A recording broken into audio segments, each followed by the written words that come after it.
This weekend I thought I'd also give Ashley a call and get an update on her life. We all know her story. We read the book. We're going to see the movie. She's been at Saddleback and been here for Celebrate Recovery, and we love her. And Ashley, it's good to see your face. Give us an update on what's going on in your life since that traumatic event happened. Well, I'll tell you what, the last 10 years have been quite a ride. Probably the best 10 years of my life because I have been very close to the Lord and He's just been at work.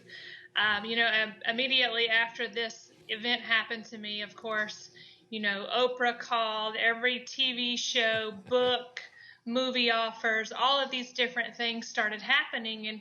And at first it was really nice. But it was also a little overwhelming because I just wanted to find out who I was in the Lord and why He saved this lonely, widowed, drug addict mom as myself and what He wanted from me. And ultimately, after many, many weeks and months of prayer from my family and close people, I began to realize that God gave me a platform to tell the world that He changed me. And really, the only thing I did in my apartment that night was give God my brokenness. I hid from Him for a long, long time. And when I finally gave it to Him, He began to really work and show off in my life. I have regained custody of my daughter, Paige, who is now 16. I got remarried again. Daniel and I have been married for 8 years. He has a daughter also. So we have a 16-year-old, a 14-year-old, and we have a little 4-year-old boy together named Cole. And so I've just been really being mom and wife in my family, but also serving the Lord, going around the United States, Canada, with my book, and now actually with the movie that was set to come out September 18th. And just doing a lot of media, telling people that, it's never too late to turn your life around, and it's never too late to let God work in your life. It's a message of hope. Yeah, definitely a message of hope. Something that I was lacking 10 years ago. And I was lacking hope 10 years ago because, I accepted Jesus as my Savior when I was 7 years old. Led a pretty good life up until my teenage years and began to make bad choices. And as a result of those bad choices, I began to believe Satan when he told me God didn't love me anymore. And because I believed those lies, I began to lose any hope that God may have had or provided for me because Satan's lies were so bold in saying, you've done too much. He doesn't love you anymore. Yeah. There are people listening right now, not just in all of our 14 campuses, but watching online. And I want you to think of, by the way, I hear your kids in the background. Say hi to them. They're all kind of scattered which way. That's fun.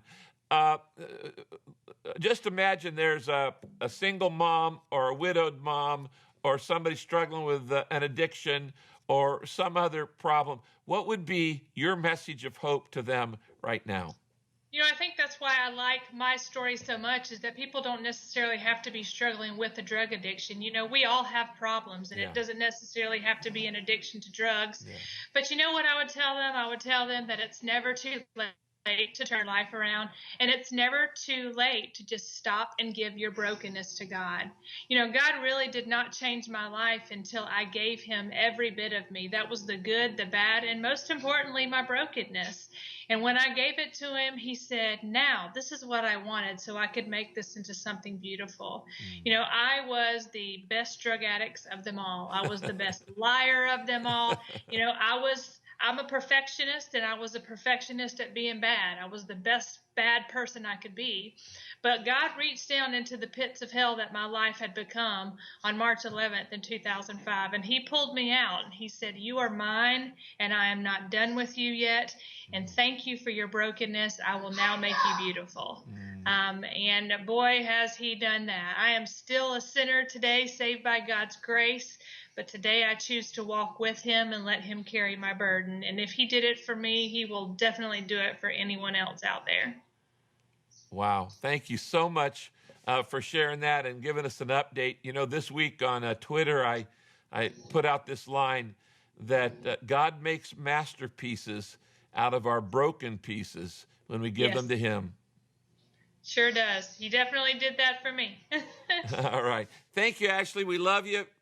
You're a hero at Saddleback. Everybody is praying for you, and we're praying for a great success in this movie. God bless you.